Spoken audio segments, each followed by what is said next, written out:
Hello' কৃষক বন্ধুসকল, মই এতিয়া য'ত ৰখি আছোঁ এইডৰা হৈছে এডৰা বেঙেনাৰ খেতি।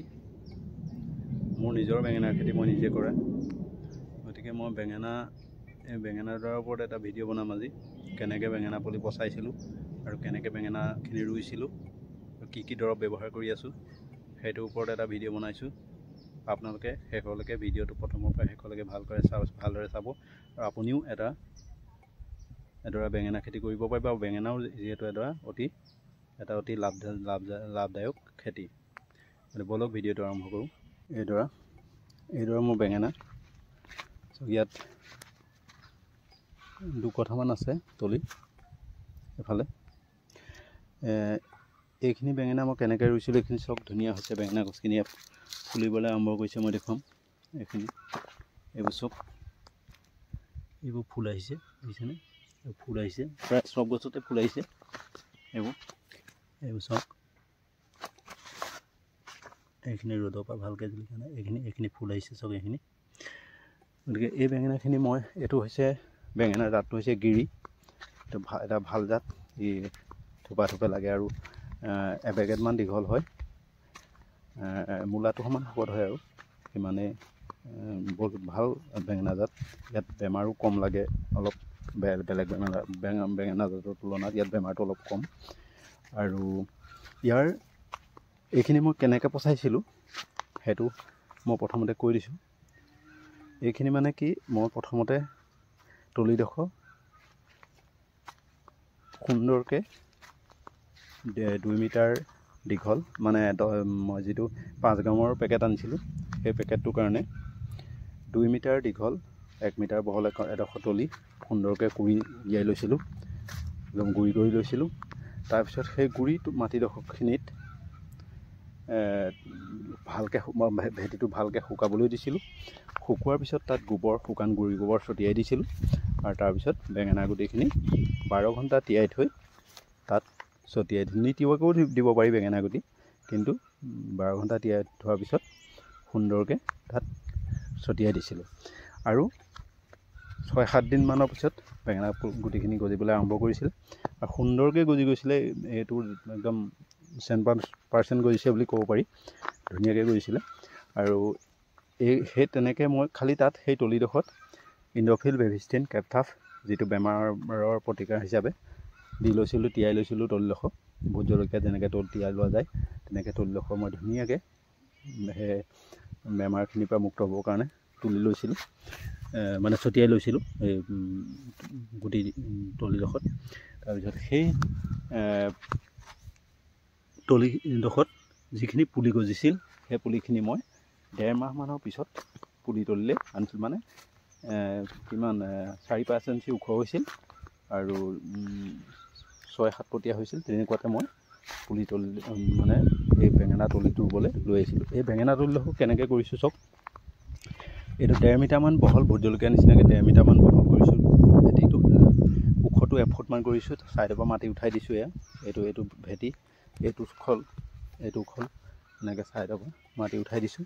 এই মাটিখিনি ভেটিটোত উঠিছে। ভেটিটোৰ পিছত তাৰপিছত ইয়াত 3 ফুট আঁতৰত প্ৰতিটো এজোপা বেঙেনাৰ পৰা এজোপা বেঙেনালৈ 3 ফুট 3.5 ফুট মানে মই আজি এইটো মই কোৰ মাৰি আছিলোঁ। এইটো আগটো ভাগি গ'লে একো অসুবিধা নহয়, যিহেতু এইটো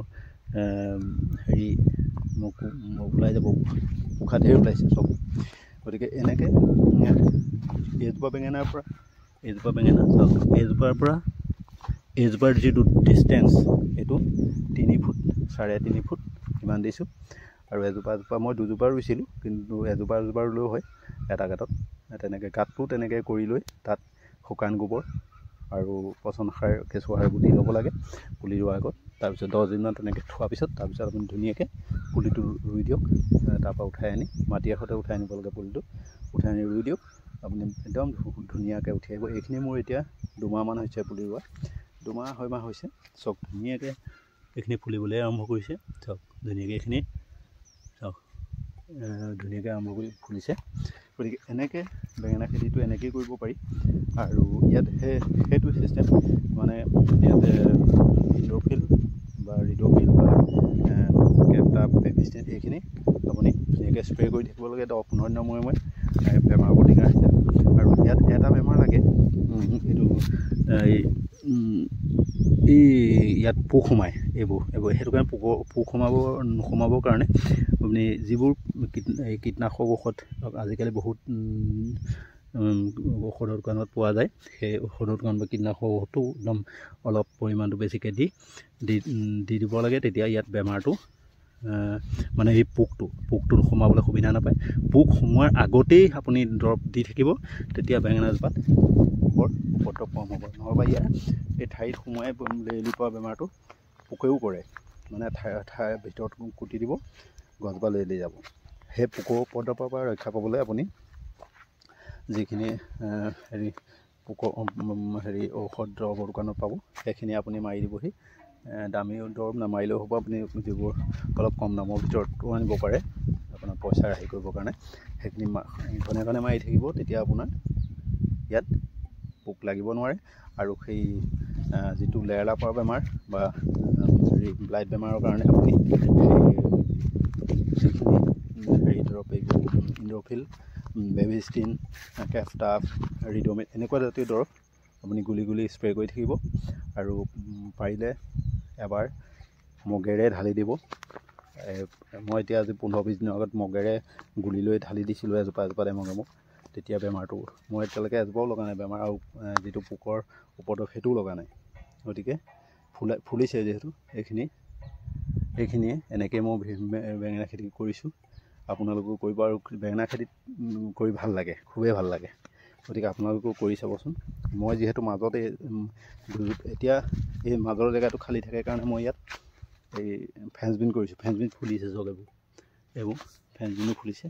গতিকে এইটো এটা ইয়াত যিহেতু বিন জাতীয় খেতিত সদায় ইয়াত এই টেমুনাৰ সৃষ্টি হয়, এইটো নাইট্ৰজেন এখন মানে ৰাখে, সৃষ্টি কৰে। সেই খেতিটো কৰিলে আপোনাৰ বেঙেনাৰ দ্বাৰা এটা ভাল সাৰৰো যোগান ধৰা নিচিনা হৈ যায়। এইখিনি পাছত যেতিয়া ফেঞ্চবিনখিনি শেষ হ'ব ছিঙি, তেতিয়া মই গছবোৰ ইয়াৰ ওচৰত দি দিম, চপাই দিম মাটিখিনি। তেতিয়া বেঙেনাটো আৰু ধুনীয়া হয়। এইখিনি চব ফুলিছে, ফেঞ্চবিন এইখিনি ফুলিছে। মাজে মাজে এটা লাইন একদম তালৈকে গোটেইখিনি এইবোৰ ফেঞ্চবিন দি আলু ফেঞ্চবিন এইবোৰ দি দিওঁ মাজত, যাতে দুটা খেতি একেলগে হ'ব পাৰে। বেঙেনা খেতিটো হৈ থাকিলে, বেঙেনা খেতি যিহেতু এতিয়া হৈহে আছে, একো অসুবিধা নহয়। মাজত যদি আপুনি খেতিটো লগাই দিয়ে, কোৰ মাৰিবলৈ অকণমান অসুবিধা হয়, লাহে লাহে কৰি থাকিলে, যিহেতু বেছি কোৰ মাৰিবও নালাগে, ফেঞ্চবিনত এবাৰ মাৰি দিলেই হৈ যায়। সেইটো কাৰণে তেনেকৈ মই খেতি কৰিছোঁ। চব ইমান লাভজনক খেতি বেঙেনাটো এটা, তাৰ মাজত ফেঞ্চবিন কৰিব পাৰি। চব এনেকৈ কৰিছোঁ। আৰু মই এতিয়া অলপ পাছতে দৰৱ মাৰিমহি, স্প্ৰে কৰিম। মানে সেই দৰৱটো কি দৰৱ মই স্প্ৰে কৰিছোঁ, কেনেকৈ আপোনাক দেখুৱাম চাব। এইখিনিয়ে হৈছে মোৰ বেঙেনা খেতি। গতিকে ভিডিঅ'টোত চাই কেনে পালে কমেণ্টত ক'ব। আপুনি আৰু যদি কিবা সুধিবলৈ থাকে, মোৰ প্ৰেক্টিকেল লাইফৰ পৰা মোৰ কৃষক জীৱনৰ মোৰ প্ৰেক্টিকেল লাইফৰ পৰা মই কৈ যাম। মই বহু দিনৰ আগত, আজি 10 বছৰমানৰ আগত ভালকৈ খেতি কৰিছিলোঁ, কিন্তু তেতিয়া এইবোৰ চাহ বাগান নাছিলে। এতিয়া কি হ'ল, মই সেই আপোনাৰ বহুদিন চাকৰি জীৱনৰ নিচিনাই আৰু তেনেকৈ মই বাহিৰে ঘূৰি ফুৰিছিলোঁ। আৰু আকৌ পুনৰ এতিয়া আহিছোঁ ঘৰলৈ আহি এতিয়া সেই খেতিত মনোনিৱেশ কৰিছোঁ। ভাল লাগে খেতিটো, যিহেতু মোৰ প্ৰিয়। খেতিত খেতিৰ মাজত থাকিয়ে ভাল লাগে। সেইটো কাৰণে মই আকৌ খেতিত কিমান পাৰোঁ আপোনাক সহায় কৰি মই কমেণ্টত যদি কিবা সুধিবলগীয়া থাকে, গতিকে সুধিব। গতিকে আজিলৈ সামৰিছোঁ ভিডিঅ'টো। জয় আই অসম।